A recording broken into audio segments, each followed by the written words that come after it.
नमस्कार। चलिए आज एक ऐसी लड़ाई की बात करते हैं जिसके बारे में शायद ज्यादातर लोगों को पता नहीं होगा। ये लड़ाई है भारत के लाखों रिटायर्ड बैंक कर्मचारियों की।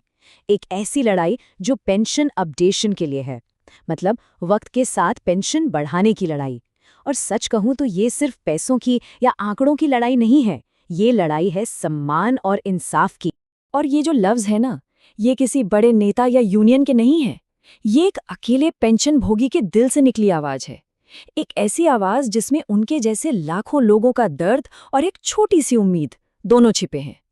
चलिए आज इस पूरे मामले की तह तक चलते हैं और समझते हैं कि आखिर ये हो क्या रहा है। तो शुरू करते हैं इस संघर्ष की कहानी को। देखिए, ये मामला सिर्फ कुछ लोगों का नहीं है। इसका असर एक बहुत बड़ी आबादी पर पड़ रहा है, उन लोगों पर जिन्होंने अपनी पूरी जिंदगी बैंकिंग सिस्टम को दी।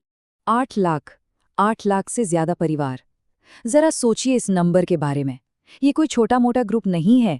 हम उन लोगों की बात कर रहे हैं जिन्होंने देश के बैंकिंग सिस्टम की नींव रखी और आज वो एक ऐसी पेंशन का इंतजार कर रहे हैं जो उनका गुजारा चला सके। ये उनकी कहानी है। तो आखिर झगड़ा किस बात का है? असल मुद्दा है क्या? इसको एक सिंपल से उदाहरण से समझते हैं। सोच के देखिए, एक जनरल मैनेजर जो सालों पहले एक बड़े पद से रिटायर हुए, उनकी आज की पेंशन आज रिटायर हो रहे एक क्लर्क से भी कम है। अब देखिए, किसी को ज्यादा पेंशन मिल रही है, उससे किसी को कोई दिक्कत नहीं है। सवाल यह है कि जिन्होंने पहले देश की सेवा की, उनकी पेंशन इतनी कम क्यों है कि उनका गुजारा करना भी मुश्किल हो जाए। बस यही वो असमानता है जिसके खिलाफ ये पूरी लड़ाई लड़ी जा रही। इस पूरी बड़ी तस्वीर में एक शख्स की कहानी है जो सामने आती है, एक ऐसी कहानी जिसने इस संघर्ष को एक नया पर्सनल एंगल दिया है। चलिए उनकी बात करते हैं। इनका नाम है श्रीधरम सिंह। दिल्ली में रहते हैं, बैंक ऑफ बड़ौदा से रिटायर्ड हैं। अब देखिए, वो चाहते तो आराम से घर बैठे ईमेल कर देते या पोस्ट से चिट्ठी भेज देते, लेकिन नहीं, उन्होंने फैसला किया कि वो खुद जाएंगे और गए भी। दिल्ली की उस कड़ाके की सर्दी में पॉल्यूशन के बीच वो खुद प्रधानमंत्री कार्यालय पहुंचे। सिर्फ चिट्ठी देने नहीं गए, उन्होंने ये पक्का किया कि उनकी चिट्ठी आधिकारिक तौर पर रिसीव की जाए, उस पे स्टैंप लगे। मतलब उन्होंने ये सुनिश्चित किया कि उनकी आवाज सही कानों तक जरूर पहुंचे। ये उनकी हिम्मत और जज्बे को दिखाता है। लेकिन उनकी चिट्ठी में एक और दिलचस्प बात थी।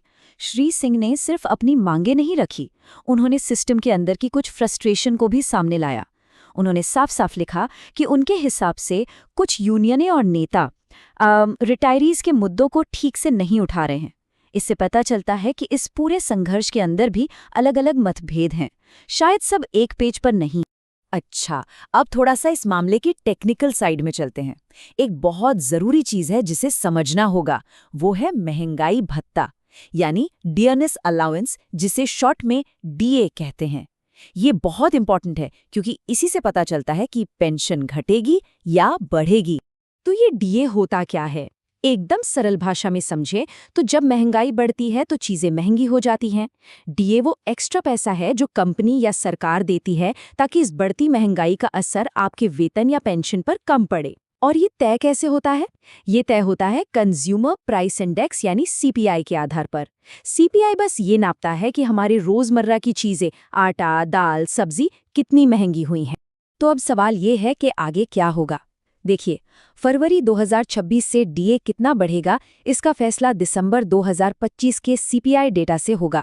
नवंबर का डेटा तो आ चुका है 148.20, और उम्मीद यही है कि दिसंबर में ये थोड़ा और ऊपर जाएगा। फाइनल नंबर जो भी होगा वही तय करेगा कि पेंशन में आखिर कितना इजाफा हो।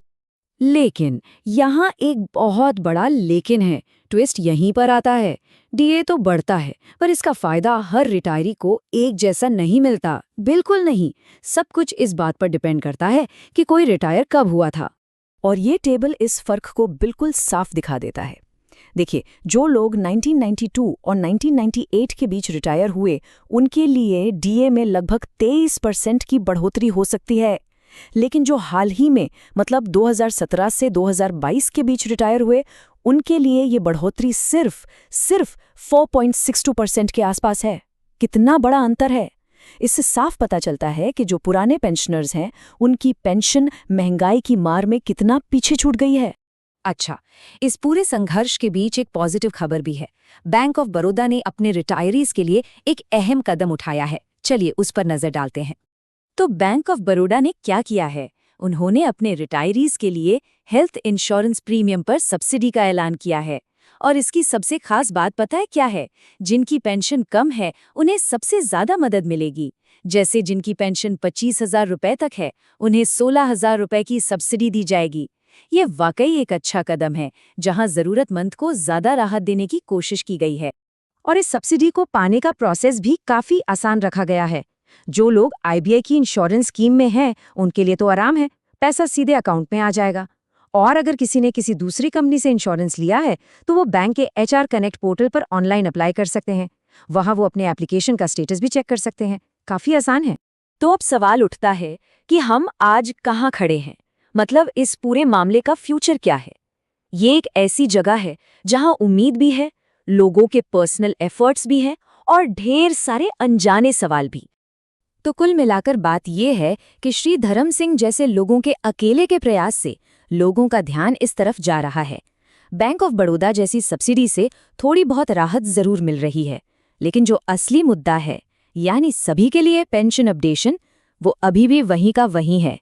इसके अलावा MC सिंगला जैसे बड़े बड़े केस अभी भी कोर्ट में अटके हुए हैं, जिनके फैसले का सबको बेसब्री से इंतजार है।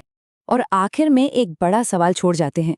सोचने वाली बात यह है कि क्या एक दो लोगों की हिम्मत और छोटे मोटे फायदे इस इतनी बड़ी समस्या को सुलझाने के लिए काफी हैं, या फिर ये आने वाले एक बहुत बड़े पेंशन संकट से पहले की खामोशी है?